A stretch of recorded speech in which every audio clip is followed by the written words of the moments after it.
All right, folks, so welcome, one and all. Happy St. Patrick's Day for those of you who have a little Irish or all Irish in them and celebrate. The big parade taking place just a couple of block and a half from where we sit here in our Midtown Manhattan studios. A festive day for everyone, cold day here in New York, but the revelers were out nonetheless and enjoying St. Patrick's Day. Now, of course, the controversy surrounding St. Patrick's Day because, and it's ridiculous, because you're not allowed to march under a gay banner proclaiming that you're gay.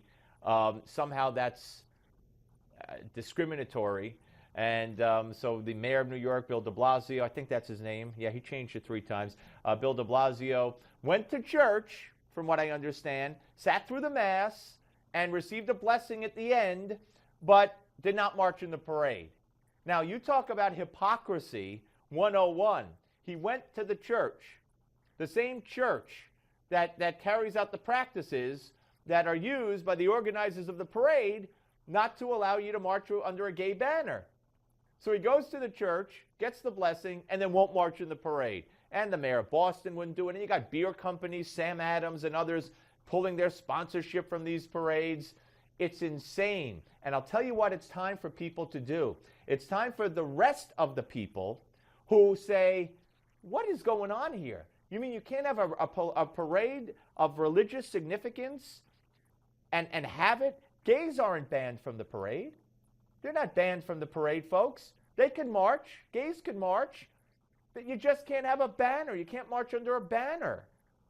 It's St. Patrick's Day, okay? Gays have Gay Pride Day parades in New York and all over the country. So, you know, a lot of people consider it economic blackmail, what a lot of these gay groups are pressuring companies to do, and, you know, threatening Arizona, if you recall, with no Super Bowl, the NFL, and Apple and other companies. Oh, if you sign that bill, they said to Jan Brewer. And now you got beer companies pulling out. Where's the rest of America? Where's the 95% of America saying this is wrong? This is wrong. They're silent. They're not organized. They don't speak up. They don't care. They're complacent. But while they sit home and let this happen, economic blackmail, in my opinion, is taking place, and it's changing the shape of America. And not necessarily for the better. Okay? Any kind of blackmail is never any good. But it's taking place. All right, folks. The plane. It's still missing.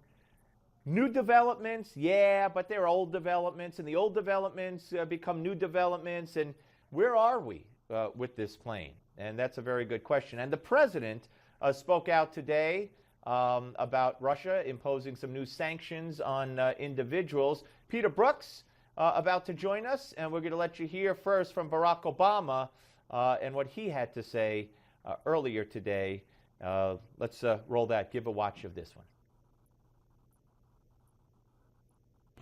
We are imposing sanctions on specific individuals responsible for undermining the sovereignty, territorial integrity, and government of Ukraine. We're making it clear that there are consequences for their actions. Second, I have signed a new executive order that expands the scope of our sanctions. As an initial step, I'm authorizing sanctions on Russian officials, entities operating in the arms sector in Russia, and individuals who provide material support to senior officials of the Russian government. And if Russia continues to interfere in Ukraine, we stand ready to impose further sanctions. All right, folks, that, of course, is Barack Obama, and that was him earlier today. And joining us now is Peter Brookes, Senior Fellow, National Security Affairs at the Heritage Foundation, former Deputy Assistant Secretary of Defense in the Bush administration for Asian and Pacific Affairs. Hey, Peter. Hey.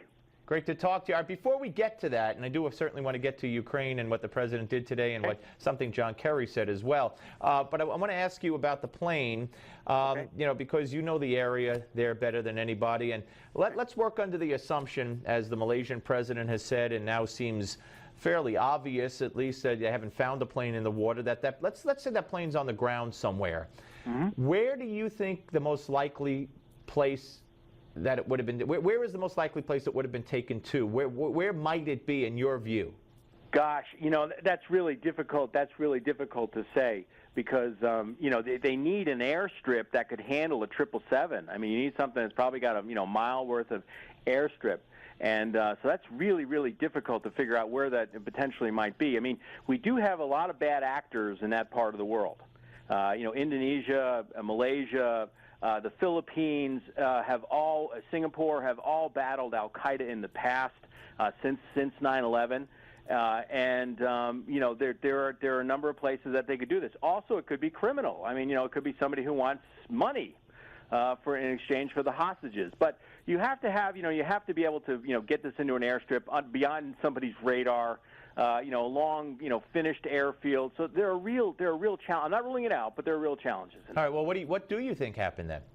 Well, I think there's a human element to this. I mean, and I've said that from the beginning, since I've been doing a lot of talking about this, and I don't have the answer for you, Steve, and I don't want to add... You don't? I thought we had an exclusive today. Peter Brookes knows where the plane is. That's how I lured you in. That's how I lured you in. But, I think there's a human element to this. I mean, I have not ruled out terrorism. Like I said, there are bad actors in there. Iran runs through Kuala Lumpur. The State Department will tell you plots against the Israeli embassy in Bangkok last year were run by the Iranians came through Kuala Lumpur. We had Al-Qaeda groups operating out there. Hezbollah operates out there. So there's a lot of people. The big question mark, of course, is China. What's the angle there? Now, there is an Al-Qaeda-affiliated group in western China, in Xinjiang, called the East Turkestan Islamic Movement. They were responsible for those recent stabbings in Kunming. You heard about this? They killed like 30 people through stabbing. In the weeks before the plane. Exactly. Yeah. But they've never done anything this sophisticated.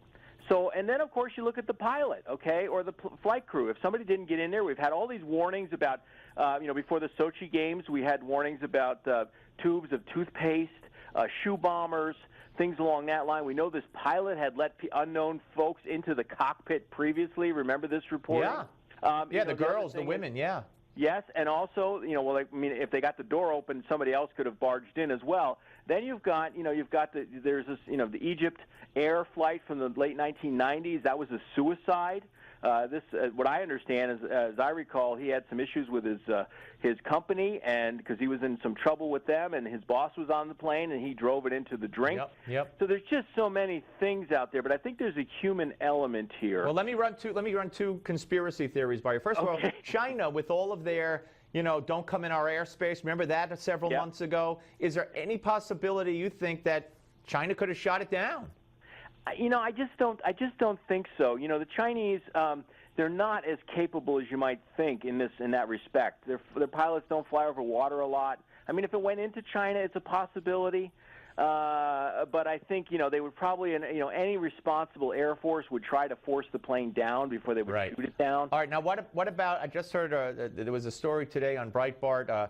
And I just heard on CNN somebody speculating, so it's kind of similar, that eventually that this was taken down by people who are going to be interested in an Israeli prisoner swap.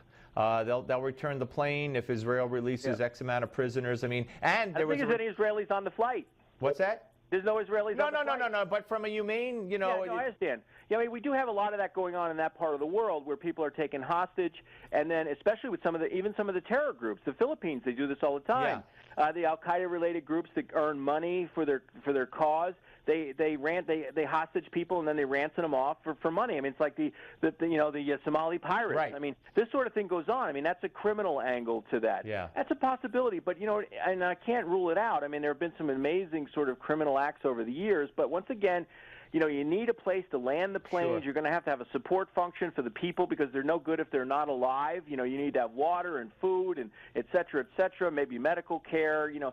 There's a whole – it's very, very complicated, not to say that it's not possible. Or maybe more simply that someone wants that plane to attack Israel or attack somewhere, and they do have it, and that could be a possibility. That's a possibility, but you know what? The fact of the matter is that it's very difficult to enter a sophisticated airspace with an airplane like that size. Okay? Unless, of course, they flew, if they managed to fly it under radar all this way to somewhere, then maybe they could fly it under radar and then crash it somewhere, God forbid. You know, Steve, it's not going to get that far under radar because the lower you fly, the higher your gas, the lower your gas mileage, and you're not going to get that 7 hours of flight. So there's practicalities here, and I'm not saying that can't be ruled out. But if you're flying against Israel and you haven't flight a flight plan, and you haven't, and you're done. Try to enter their airspace, you're going to meet up with some F-15s and some other fighters. That may not be so friendly. So it's not impossible. The more likely is, you remember 9/11, it was one of those things where nobody had time to react. Right. And we're in the post-9/11 world. So I'm not saying they can't. And there are some bad terrorist plots out there. So it could be a bad terrorist plot, an idea that they have, and it's certainly within the realm of possibility. All right. Now, you heard President Obama, Peter, talking about increasing sanctions on individuals, signing a new executive order. We had the election yesterday. And I want to throw this into the mix, too. Could we play Cut 30? This is John Kerry. Seems kind of bizarre. Here it is. Of Ukraine.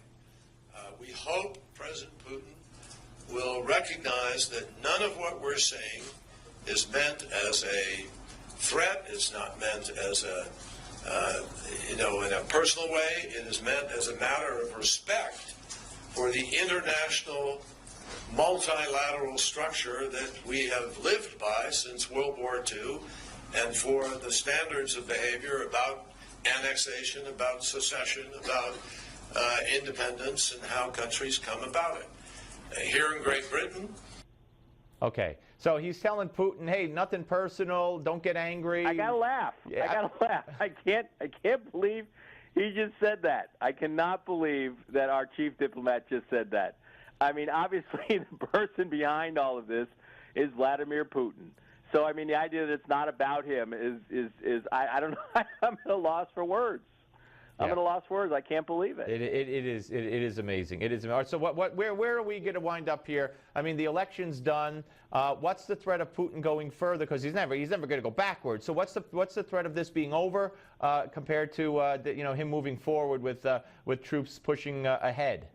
Well, here's the issue, and I said this a long time ago, a couple of weeks ago, before all this kind of started and Putin started sending troops in there. I said, look, there's a couple of things that'll make Putin do something.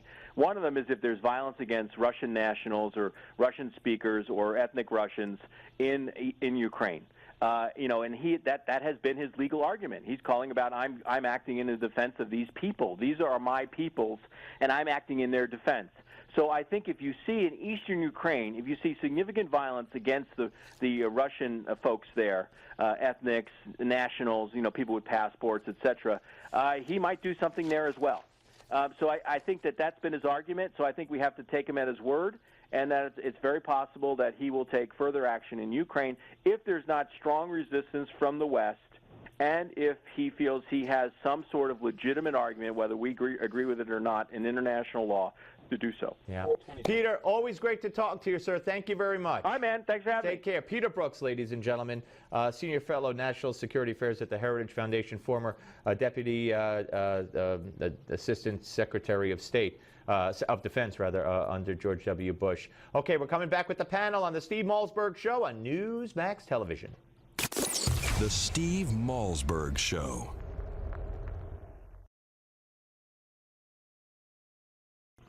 We are imposing